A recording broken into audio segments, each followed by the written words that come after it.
예, 반갑습니다. 여러분, 오늘도 예배하시는 여러분들의 삶과 가정에 하나님의 놀라운 은혜와 은총이 함께 하시기를 주님의 이름으로 소망합니다. 옆에 계신 분들과 함께 인사해 주시기 바랍니다. 당신이 계셔서 행복합니다. 성도와 성도가 행복한 관계가 되어야 합니다. 우리가 주님 안에서 날마다 교제와 사랑을 나누는 교회 되기를 바랍니다.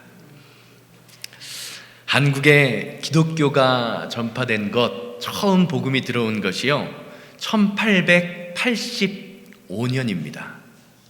1885년에 아펜젤러 선교사와 언더우드 선교사님이 인천의 제물포항으로 들어와서 복음을 전파하면서부터 한국에 복음이 시작되었습니다. 그리고 이렇게 전해진 복음은 일제시대에 항일운동을 하게 되는, 일본과 맞서 싸우는 원동력이 되었으며, 해방 이후에는 경제발전과 함께 전 세계에서 유례를 찾아볼 수 없을 정도로 빠른 교회 성장, 부흥의 모습을 이루어내었습니다. 모든 것이 다 하나님의 은혜였던 것입니다. 전 세계 기독교인들은요, 이렇게 지도에서도 찾아보기 힘든 나라, 옛날 부흥사 목사님들은 이렇게 얘기하셨어요. 병아리 오줌만큼도 안 되는 그런 나라에서 어떻게 이렇게 빠른 복음의 성장을 이루어낼 수 있었는가, 그 복음 성장의 힘이 어디서 나왔는가를 궁금해하며 연구를 했다고 합니다. 그리고 그들이 한국에서 찾아낸 복음 성장의 원인은요, 바로 한국인들의 종교성에 있었다라고 결론을 지었습니다. 쉽게 말하면 기본적으로 한국인들에게 신적 존재와 전능자 하나님을 믿는 그 종교성이 강했다라는 것이죠. 그리고 그 종교성을 바탕으로 그 위에 성령의 역사가 더해졌을 때 한국 교회가 아주 빠르게 눈이 부시게 발전을 했었다라고 증언합니다. 우리는 이렇게 종교성이 강한 한국인들의 모습을요, 새벽 기도의 모습에서 찾아볼 수가 있습니다. 기록을 보면요, 우리 과거의 조상, 어머니들, 할머니들은 어떻게 했습니까? 새벽마다 뒷뜰에 나가서 하얀 소복을 입은 채로, 그리고 깨끗한 정한수, 깨끗한 물을 한 그릇 떠놓고 하늘님이라고 불리는 전능자에게 가정의 평안과 안전, 민족과 나라를 위해서 기도했었다라고 전해집니다. 그리고 이런 전통은요, 초기 한국 교회의 역사 속에서 새벽 기도라는 좋은 전통으로 자리 잡아 한국 교회를 영적으로 성장시키는 놀라운 힘을 제공합니다. 그런데 한국인이 종교성이 강하다라는 말은요, 이제는 옛 이야기가 된 것 같습니다. 앞에 있는 스크린 보시기 바랍니다. 며칠 전 한국의 여론조사 업체 갤럽이라는 곳에서 한국인의 종교적 성향과 실제에 관한 인식이라는 것에 관하여 설문조사를 하고 그 결과를 발표합니다. 그 결과는요, 앞에 보시는 그림과 같습니다. 그림에는 나와 있지 않지만 나는 종교적인가? 라는 질문, 나는 종교성이 있는가? 나는 신을 믿는가? 라는 그 질문에 38%만이 종교적이라고 대답을 했고요, 신이 존재하느냐라는 질문에는 100명 중에 41명만이 신이 존재하는 것 같다라고 생각한다고 이야기했습니다. 그리고 사후 세계를 믿는 사람, 죽어서 우리가 사는 세계가 있다라고 믿는 사람은 35%였고요, 그 35% 가운데 천국과 지옥을 믿는 사람은 30%도 채 되지 않았다, 30% 정도 되었다라고 합니다. 최근 20년간 한국 교회가 과거의 영광을 뒤로 한 채 급격히 쇠퇴하고 있는 이유도 한국인에게서 사라지고 있는 이 종교성과 무관하지 않은 것 같다라는 생각을 저는 이 설문조사를 보면서 했습니다. 이민교회도요, 이런 상황 속에서 자유로울 수만은 없을 것 같습니다. 과거 이민교회는 어땠습니까? 과거의 이민교회는요, 사람들이 만나서 한국 음식을 나누어 먹고 서로의 소식과 정보를 나누는, 복음을 받아들이는 이민 생활 시작의 초석이 되었었습니다. 그런데 요즘은 어떻습니까? 인터넷의 발달로 교회 이외에서도요, 교회보다 더 빠른 정보를 얻고 신속한 정보를 얻을 수 있습니다. 그리고 요즘 젊은 세대들은요, 누가 자신을 귀찮게 하는 것을 싫어하기에, 익명성을 보장받기를 원하기에 교회 오는 것 자체를 꺼려합니다. 며칠 전에 제가 예전에 가르치던 중학교 때, 초등학교 5살 때부터 가르치던 제자가 미국에서 와서 이민 생활을 하고 있어서 카톡을 하면서 이야기를 나누었는데요, 나이가 이제 29, 30이 됐대요. 그런데 자기는 한국 교회에 가기 싫다라고 이야기하더라고요. 왜 그렇게 물어봤더니 한국 교회를 가면 자기를 너무 귀찮게 한다는 겁니다. 그냥 조용히 교회 다니고 싶은데, 그냥 하나님께 예배드리고 왔다 갔다 하고 싶은데, 그냥 사람들이 여기 와라 저기 와라 이거 해라 저거 해라 너무 나를 귀찮게 해서 교회에 가기가 싫다. 그래서 차라리 교회를 가면 미국 교회를 가겠다라고 이야기를 하는 것을 보았습니다. 시대가 바뀐 것입니다. 이런 점에서 우리 새생명교회와 같은 이민교회는요, 과거처럼 사람들이 스스로 찾아오는 교회가 아니라 이제는 세상을 향하여 나아가는 교회로 변화되어야 한다는 것을 목회자로서 느끼고 있습니다. 그렇다면 이렇게 종교성이 사라지고 있는 사회, 이런 세상 속에서 세상이 교회보다 빨리 변하고 있는데, 이런 시대의 흐름 속에서 우리는 과연 어떤 교회의 모습을 세상에 드러내어야 할까요? 사실 우리가 교회를 생각할 때 우리는요, 항상 예수님이 말씀하신 교회의 모습이 무엇인지를 돌아보아야 할 것입니다. 마태복음 16장 18절 말씀을 보면요, 예수님이 교회에 대하여 이렇게 말씀하십니다. 또 내가 이르노니 너는 베드로라. 내가 이 반석 위에 내 교회를 세우리니 음부의 권세가 이기지 못하리라. 아멘. 예수님이 말씀하신 교회는요, 반석 위에 세워진 교회입니다. 그리고 반석 위에 교회가 세워졌을 때 음부의 권세, 악한 마귀 사탄의 권세와 같은 세상의 어떤 폭풍과 비바람이 몰아쳐도 무너지지 않게 될 것이다 라고 예수님은 말씀하고 계십니다. 그러기에 저와 여러분들은요, 우리의 인생이, 그리고 우리 교회가 어디에 세워졌는지를 날마다 돌아보면서 우리의 삶의 자리를 반석으로 옮기는 삶을 날마다 실행해야 하는 것입니다. 그것이 믿음을 지키는 자가 이 세상에서 살아가는 방법인 것입니다. 사랑하는 여러분, 여러분의 인생은 어디에 세워져 있으십니까? 예수님이 말씀하시는 반석, 하나님의 말씀, 그 신앙의 고백 위에 세워져 있으십니까? 아니면 주님의 말씀과는 전혀 상관없는 세상입니까? 헬라어로 교회라는 단어의 뜻은요, 부름받은 자들의 모임, 부름받은 자들의 모임이라는 뜻입니다.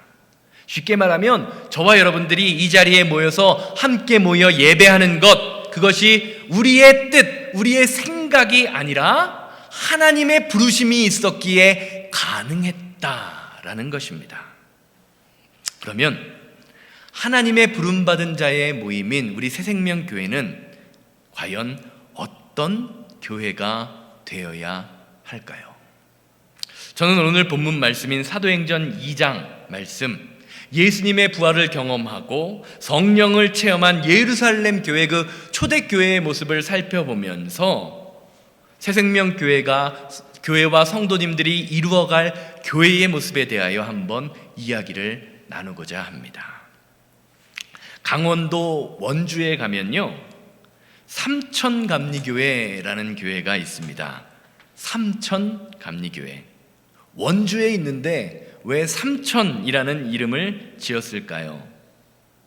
교회를 개척한 성도들이요, 오늘 본문 말씀의 앞장인 2장 41절의 말씀을 바탕으로 하여 교회의 비전을 세웠기 때문입니다. 사도행전 2장 41절 말씀 보시기 바라요. 그 말을 받는 사람들은 세례를 받음에 이날의 제자 수가 몇이 되었더라? 3천이 되었더라. 3천이나 더하더라. 이 삼천감리교회는요, 1956년 해방 직후에 14평의 건물, 미국으로 따지면 420스퀘어핏, 저희 강단 크기 정도 아마 되지 않을까 싶습니다. 420스퀘어핏의 작은 건물에 몇 명 안 되는 성도들이 모여서 처음 개척 예배를 드렸다라고 합니다. 그런데 그들은요, 사도행전 2장 41절에 3,000명의 제자를 꿈꾸며 교회를 설립했습니다. 이 교회가 3,000명이 되었을까요? 안 되었을까요? 어떻게 됐다고 생각하십니까? 3,000명이 됐을까요? 안 됐을까요? 됐습니까? 예, 김우라 권사님 됐다고 고개를 끄덕끄덕거리시는데, 이 교회가 3,000명이 되는데 몇 년이 걸렸을까요? 말씀드린 것처럼 이 교회는요, 사도행전 2장에 3,000명의 제자를 꿈꾸며 1956년에 설립됩니다. 그리고 약 50년이 흐른 5대 목사님이신 박거종 목사님 때에 1200평의 건물을 증축하고 3,000여 명의 성도가 모여서 예배를 드리는 교회가 되었다라고 합니다. 아멘이죠? 왜 남의 교회 잘 되었다고 하니까 배 아프세요? 50년이 걸렸대요. 그런데 이 교회가 이렇게 된 것은 그냥 시간의 흐름에 따라서 자연히 성장하고 자연히 이루어진 것이 아닙니다. 삼천교회의 성도들은요, 목사님들과 성도들은 교회가 성장하고 발전한 이유에 관하여 다음과 같이 고백합니다. 교회가 설립된 지 50년인 시간이 넘도록 처음 교회가 세워질 때 그 개척하셨던 그 개척자들이 가졌던 비전과 믿음의 고백이 후세의 성도들에게 이어지고 그것을 잊어버리지 않고 그 비전을 위하여 날마다 기도했을 때 하나님께서 우리의 비전과 신앙 고백을 기억해 주시고 이루어 주셨다라고 고백하는 것을 보게 됩니다. 그리고 그들이 가졌던 그 비전과 꿈이 희미해지지 않도록 그 교회는요, 지금까지 국내외에 13개의 병원과 교회와 같은 것들을 설립했다라고 고백하고 있습니다. 자신의 교회만 잘 되는 것이 아니라 해외에도 교회를 짓고 병원을 지면서 남들에게 유익한, 이웃에게 유익함을 전해주고 있는 것입니다. 사랑하는 여러분, 교회의 부흥은요, 그냥 이루어지지 않습니다. 교회의 비전과 신앙 고백을 바라보며 끊임없이 기도할 때에, 비전을 향하여 나아갈 때에 하나님께서 부흥을 허락하여 주시는 것입니다. 오늘 본문 말씀이 그것을 증거합니다. 42절과 43절 말씀 함께 보시기 바랍니다. 그들이 사도의 가르침을 받아 서로 교제하고 떡을 떼며 오로지 기도하기를 힘쓰니라. 사람마다 두려워하는데 사도들로 말미암아.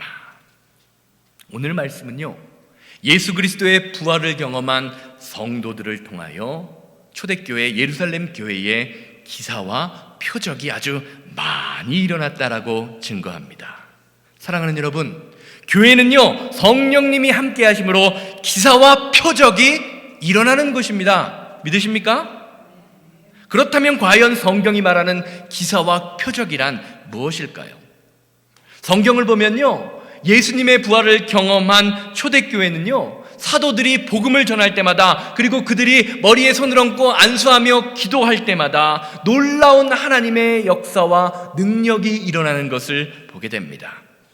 방언의 역사, 병고침의 역사는 물론이고, 심지어는 베드로가, 예수님의 수제자였던 베드로가 죽은 사람을 위해 그의 머리 위에 손을 얹고 기도할 때 예수님처럼 죽은 사람이 살아나는 역사가 일어나기도 합니다. 그리고 이런 성령의 역사하심을 보면서 많은 사람들이 하나님께로 돌아오는 역사가 일어났습니다. 그런데 성경을 보면요, 이런 성령의 역사는 목적이 아니라 성도와 성도가 서로 사랑하는 사랑의 역사 속에서 일어나는 하나의 일련의 과정이었음을 성경은 말하고 있습니다. 성령의 역사가 그렇게 중요한 것이었고, 성령의 역사가 목적이 되었다면 성경이 어떤 역사와 어떤 기적, 어떤 표적이 일어났는지를 오늘 본문 말씀을 통하여 아주 자세히 설명해야 합니다. 그런데 오늘 말씀은요, 어떤 기사와 표적이 일어났는지는 단 한마디도 설명하지 않고요, 대신에 나타나니라는 말을 통하여 초대교회 성도들이 어떤 사람이 되었는지를 말해주고 있습니다. 바로 그들이 된 것이 무엇입니까? 서로 사랑하는 사랑의 사람이 되었습니다. 나타나니 이유의 결과인 44절에서 47절 말씀 함께 보시기 바랍니다. 믿는 사람이 다 함께 있어 모든 물건을 서로 통용하고 또 재산과 소유를 팔아 각 사람의 필요를 따라 나눠주며 날마다 마음을 같이하며 성전에 모이기를 힘쓰고 집에서 떡을 떼며 기쁨과 순전한 마음으로 음식을 먹고 하나님을 찬미하며 온 백성에게 칭송을 받으니 주께서 구원받는 사람을 날마다 더하게 하시니라. 44절에서 이어지는 이 말씀은요, 초대교회의 기사와 표적 이후에 나타난 초대교회의 현상이었습니다. 우리가 말씀에서 보는 것처럼 초대교회는 기사와 표적이 많이 나타나는 교회였습니다. 그리고 그러한 기사와 표적들을 통해서 자신의 것을 서로 먹고 나누며 서로의 필요를 채워주는 사랑의 역사가 일어나는 교회가 되었다고 성경은 증거하고 있습니다. 말로만 우리는 한 가족입니다, 말로만 사랑합니다 라고 입술로만 사랑을 한 것이 아니라 행함과 진실함으로 사랑을 표현하고 있는 것입니다. 사랑하는 여러분, 신령하다라는 것은요, 기도를 오래 하고 방언과 예언을 말하며 남들과 다른 모습으로 세상을 살아가는 것이 아닙니다. 물론 그러한 것들을 행해야 하지만 그런 것을 경험함으로 최종적으로 사랑하는 사람이 되어야 한다고 오늘 말씀이 말해주고 있습니다. 고린도전서 13장 1절에서 3절 말씀 함께 보시기 바랍니다. 너무 유명한 말씀이죠. 내가 사람의 방언과 천사의 말을 할지라도 사랑이 없으면 소리나는 구리와 울리는 꽹과리가 되고, 내가 예언하는 능력이 있어 모든 비밀과 지식을 알고 또 산을 옮길 만한 모든 믿음이 있을지라도 사랑이 없으면 내가 아무것도 아니요, 내가 내게 있는 모든 것으로 구제하고 내 몸을 불사르게 내어줄지라도 사랑이 없으면 내게 아무 유익이 없느니라. 아멘. 사랑하는 여러분, 성도의 다른 이름은요, 사랑하는 사람입니다. 옆 사람 보시고 한번 고백해 보시기 바랍니다. 사랑합니다. 성도의 다른 이름은요, 사랑하는 사람입니다. 누구를 사랑해야 합니까? 내 형제를 사랑해야 합니다. 내 이웃을 사랑해야 합니다. 최종적으로 원수 같은 인간, 생각조차도 하기 싫은 그 인간까지 사랑할 수 있게 해달라고 기도하는 것, 그것이 성도의 삶입니다. 그렇게 해서 예수님께서는요, 마가의 다락방에서 십자가에 달려 돌아가시기 전에 내가 너희를 사랑한 것 같이 너희도 서로 사랑하라, 이것이 내가 너희에게 주는 새 계명이다 라고 말씀하십니다.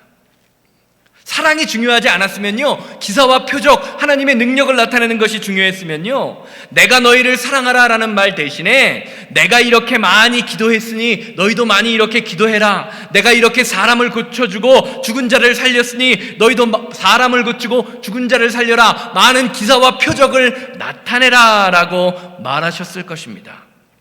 그런데 예수님께서는요, 제자들에게 기사와 표적을 나타내는 사람, 능력이 되는 사람이 되라라고 말씀하지 않으십니다. 대신에 뭐라고 말씀하시지요? 사랑하는 사람이 되라. 혼자만 사랑하지 말고 서로 사랑해라 라고 말씀하십니다. 그래서 오늘 말씀을 보면요, 성령의 능력이 나타난 성도들, 그래서 그리스도의 사랑을 실천하는 성도들의 삶에 관하여 다음과 같이 강조하는 것이 있습니다. 바로 가르침과 친교의 모습입니다. 이 42절하고 46절 말씀 한번 보시기를 바랍니다. 그들이 사도의 가르침을 받아 교제하고 떡을 떼며 오로지 기도하기를 힘쓰니라. 46절 넘어갑니다. 날마다 마음을 같이하며 성전에 모이기를 힘쓰고 집에서 떡을 떼며 기쁨과 순전한 마음으로 음식을 먹고. 오늘 말씀을 보시기 바랍니다.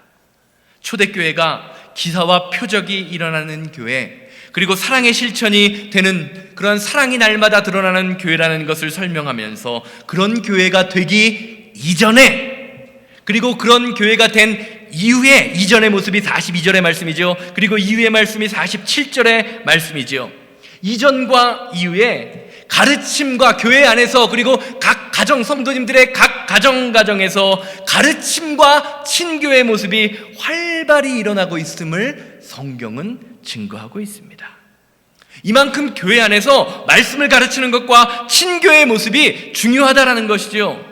사랑하는 여러분, 그리고 이러한 성도의 친교와 교제, 가르침은요, 단순한 교제와 가르침을 넘어서 주님께 드리는 기도와 찬양으로 이어졌습니다.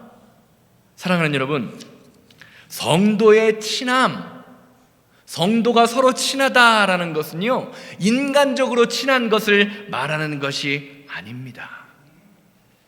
상대방의 아픔을 내 아픔으로 알고, 상대방의 형편을 내 형편으로 알아서 상대방의 그 아픔과 형편을 위해서 기도해 주는 것, 그리고 문제를 해결해 주시는 하나님을 찬양하며 하나님께 예배하는 것, 함께 눈물을 흘려 기도하며 예배하는 것, 그것이 하나님이 원하는 교회의 모습이며 기도하기를 힘쓰는 교회의 모습인 것입니다. 우리가 신앙생활을 하면서 사람을 만나서 대화를 하다 보면 한참을 대화하고 한참을 얘기하면요, 겉으로는 친한 것 같은데 영적인 대화가 이루어지지 않는 사람을 보게 됩니다. 우리말에 수박 겉핥기라는 것이 있는데 그냥 수박 겉만 알아서 수박 맛을 알지 못하는 것처럼 그저 그냥 세상 사는 얘기, 힘들고 어려운 신세 한탄만 하다가 그 대화가 마무리됩니다. 반대로 어떤 사람은 어떻습니까? 다른 사람은 어떻습니까? 잠깐만 대화를 해도요, 깊은 영적인 깨달음을 얻게 되는 사람이 있습니다. 그 대화를 통하여 하나님을 알게 되고 하나님의 뜻을 알게 되고 위로와 안식을 얻고 기쁨과 평안을 주는 대화가 있는 것을 보게 됩니다. 헤어져도 또 만나고 싶고 멀리 있어도 서로를 위하여 기도해 줄 수 있는 그런 마음이 생기는 만남이 있습니다.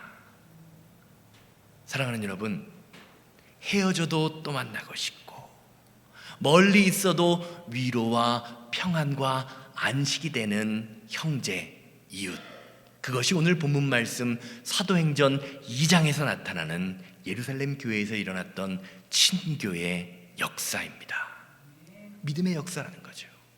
사랑하는 여러분, 우리 교회 안에서 이 사도행전 2장과 같은 교회의 모습이 드러난다면 우리 교회를 다니는 성도님들의 신앙생활이 얼마나 기쁘고 행복할까요? 요즘 우리 교회 금요일마다 모이는 시니어 대학이 한창입니다. 들어오시는 입구, 저 입구에 보면 어떻습니까? 아주 우리 성도님들이 그려놓으신, 우리 할머니들이 그려놓으신 아름다운 그림들과 작품들이 있는 것을 보게 됩니다. 얼마나 아름답습니까? 제가 우스갯소리로 우리 권사님들에게 날마다 말씀드리는 것이 무엇인지 아세요? 저 작품을 경매에 붙여야 한다. 그렇게 말씀을 하곤 하는데요, 우리 시니어 대학에 참석하고 계시는 그 어르신 분들이 저를 볼 때마다 하시는 말씀이 있어요. 목사님, 금요일 날이 기다려져요. 시니어 대학이요, 이제 한 주 남았는데 안 끝났으면 좋겠어요. 그런 말씀을 하십니다. 이런 역사를 경험하고 싶으신 분들, 금요일 오전 10시에 교회에 나와보시기 바랍니다. 왜 성도님들의 마음속에 이런 생각이 들까요? 아름다운 친교의 모습이 있기 때문입니다. 짧은 시간이지만 서로를 위해서 봉사하고 헌신하고 기도하는 헌신자들의 사랑이 있기 때문입니다. 이런 교회의 모습이요, 우리 안에서 날마다 증거되고 서로를 가르치고 교제하며 기도하며 하는 모습이 끊임없이 이어질 때 우리 교회의 이름처럼 새 생명이 선포되고 그 새 생명으로 생명을 살리는 역사가 우리 교회를 통하여 일어나게 되는 것입니다. 47절 말씀 보시기 바랍니다. 하나님을 찬미하며 온 백성에게 칭송을 받으니 주께서 구원받는 사람을 날마다 더하게 하시니라. 47절 말씀 잘 보세요. 성경은요, 예루살렘 교회의 부흥을 바라보면서 뭐라고 말합니까? 주님께서 하나님께서 구원받는 사람을 날마다 더하게 하셨다라고 기억하고 있습니다. 이 말은요, 교회의 부흥에도요, 사람이 일으키는 부흥이 있고 하나님이 일으키시는 부흥이 있다라는 것을 이야기하는 것입니다. 교회 성장학적으로요, 이민교회가 부흥하는 조건은요, 교회의 시설이 좋고 교육 시스템, 유스그룹과 주일학교, 특별히 한글학교가 잘 갖추어져 있는 교회가 부흥한다라고 말합니다. 거기에 우리 교회처럼 자체 건물까지 있다면요, 그 교회는 이제 성장할 수 있는 원동력, 성장할 수 있는 조건이 갖추어져 있다라고 여겨집니다. 왜냐하면 교회를 찾는 많은 사람들, 특별히 젊은 사람들이요, 교회 안에서 이런 제반 사항들을 따지기 때문입니다. 내 자녀의 교육을 위해서 내가 편하게 다닐 수 있는 교회가 무엇인지를 찾는 것입니다. 그런데 이런 것들 때문에 교회가 부흥하고 사람이 많이 모인다면, 그래서 전투적으로 이 교회마다, 이 교회도 교회 건물을 올리고 저 교회도 교회 건물을 올리고 교회 시스템을 잘 갖추는 것이 전투적으로 이루어진다면 그것이 진짜 교회의 부흥이라고 말할 수 있을까요? 사랑하는 여러분, 진짜 부흥하는 교회는요, 하나님의 역사가 일어나는 교회입니다. 세상 것을 삶의 목표로 살던, 그래서 세상의 종에 사로잡혀 있었던 사람들이 교회에 와서 하나님의 백성으로 변화되는 일이 일어나야 하는 것입니다. 나를 찾아오시는 예수님, 그 예수님을 만나고 이제는 더 이상 나를 사랑하며 세상을 사랑하는 사람이 아니라 내 인생이 변하여 주님을 사랑하는 사람, 교회를 사랑하는 사람, 세상을 벗어버리고 예수님의 교회를 위하여 나의 삶을 드리는 역사가 그들의 삶의 자리에서 날마다 일어나야 합니다. 그리고 이런 일들이요, 우리 교회를 통하여, 그리고 여러분들의 삶을 통하여 교제의 역사, 가르침의 역사, 기도의 역사로 변화되어야 하는 것입니다.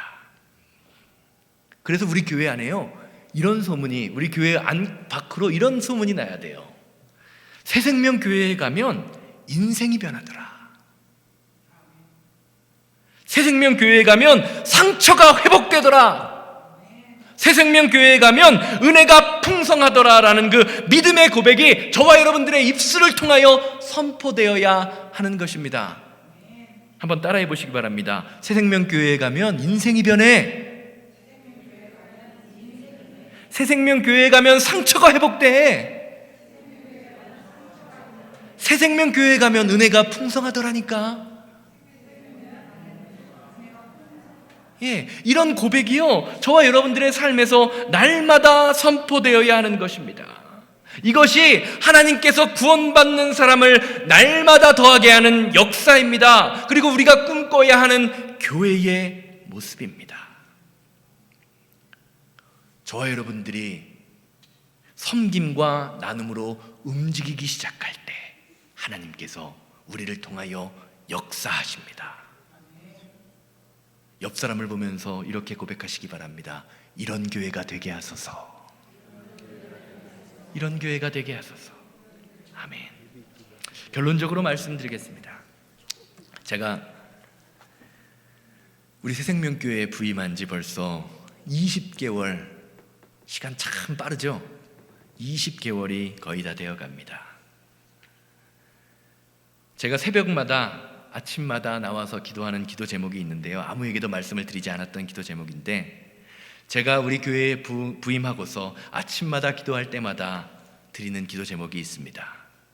저희 새생명교회가 콜로라도 스프링스 한국 인구의 10%를 감당하게 하소서. 하나님, 11조, 한국 인구의 11조를 저희 교회에 보내주시옵소서. 아멘 아닌가요? 아멘 하는 만큼 될 줄로 믿습니다. 뭐 사람마다 다르겠지만 한 10% 정도 하면요, 우리 교회의 예배당이 꽉 차고 넘쳐야 할 것 같습니다. 아마 성인만 300명에서 500명 정도 모여야 콜로라도 스프링스 인구의 10% 정도 되지 않을까라는 생각합니다. 지금 한 4, 50명 정도 예배당에 모이신 것 같은데 일당 10으로 생각하고 날마다 설교하고 기도하도록 하겠습니다. 그런데 오늘 말씀을 준비하면서요, 생각이 조금 바뀌었습니다. 10% 인원수를 따지는 것이 아니라 주께서 구원받는 사람을 날마다 보내주시옵소서. 주께서 보내주시는 교회가 되게 하여 주시옵소서. 사랑하는 여러분, 우리 콜로라도 스프링스 새생명교회가요, 사랑으로 소문난 교회가 되기를 주님의 이름으로 소망합니다. 그러면요, 오지 말라 그래도 교회 성도님들이 옵니다. 찾아오게 됩니다. 차고 넘치게 됩니다. 그런데요, 이것은요 그냥 이루어지는 것이 아닙니다. 나를 희생하고 주님이 내게 주신 것을 나누며 섬기고 봉사할 때 우리를 통하여 일하시는 하나님이 드러나게 됩니다. 그러면 우리의 사랑을 실천하는 그 실천의 삶으로 기사와 표적이 드러나게 됩니다. 그 가운데 하나님이 사람을 보내주시는 역사가요, 저와 여러분들의 삶을 통하여, 우리 교회를 통하여 드러나게 되는 것입니다. 이런 교회가 되게 하소서. 이런 교회가 되기를 원합니다. 이런 교회를 만들 수 있는 분은요, 저와 여러분들, 성령 안에 거하는 저와 여러분들입니다. 이 시간 다 같이 온 마음 다해 찬양하시고 기도하실 텐데, 주님이 사람을 보내주시는 교회, 사랑으로 소문나 사랑을 실천하며 우리 교회에 오는 모든 사람들이 상처가 회복되고 은혜가 회복되고 하나님의 능력이 회복되는 믿음의 교회, 능력의 교회가 되게 하여 주시옵소서.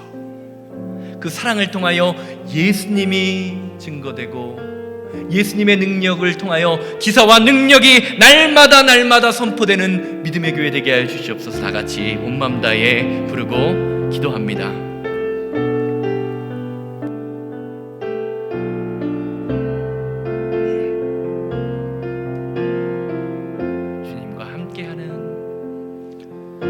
주님과 함께하는 이 고요한 시간, 주님의 보좌 앞에 내 마음을 쏟네.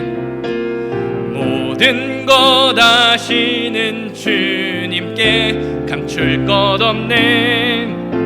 내 맘과 정성 다해 주 바라나이다. 나 염려하지 않아도 냈을 것 하시는 주님, 나 염려하지 않아도 냈을 것 하시니 나 오직 주의 얼굴 구하게 하소서. 다 이해할 수 없을 때라도 감사하며 날마다 순종하며 주 따르 온 맘 다해 찬양합니다. 온 맘 다해 사랑합니다. 온 맘 다해 주 알기 원하네. 내 모든 삶 당신 것이니 주만 섬기니. 다 같이 일어나서 찬양합니다. 온 맘 다해 온 맘 다해 사랑합니다. 온 맘 다해 주 알기 원하네. 내 모든 삶 당신 것이니 주만 섬기니. 온 맘 다 같이 기도합니다. 자비롭고 거룩하신 하나님 아버지, 은혜와 사랑을 감사합니다. 오늘도 귀한 시간 주셔서 아버지 하나님, 귀한 은혜의 말씀을 통하여 하나님이 원하시는 교회, 하나님이 세우시기 원하는 교회가 무엇인지를 아버지 하나님 우리의 삶을 통하여 느낄 수 있도록 인도해 주시니 감사합니다. 사랑이 부족한 시대입니다. 사랑을 받고 싶어하는 사람이 넘치는 시대입니다. 이런 시대 가운데 우리 새생명교회가 주님의 사랑을 실천하며 주님의 사랑을 전할 수 있는 귀한 믿음의 교회가 될 수 있도록 아버지여 인도하고 역사하여 주시옵소서. 기사와 표적을 통하여 하나님의 사랑을 전하며 그 기사와 표적이 하나님의 능력이 되는 믿음의 교회가 될 수 있도록 주여 우리의 마음과 우리 교회를 붙잡아 주시어서 성령 충만의 은혜로 말미암아 하나님의 뜻이 세상에 온전히 전파되는 믿음의 자녀들 될 수 있도록 주여 인도하고 역사하여 주시옵소서.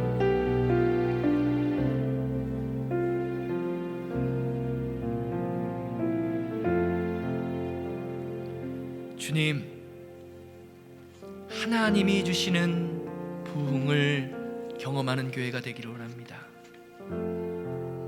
하나님께서 구원받는 사람을 날마다 더하는 교회가 되게 하여 주시옵소서.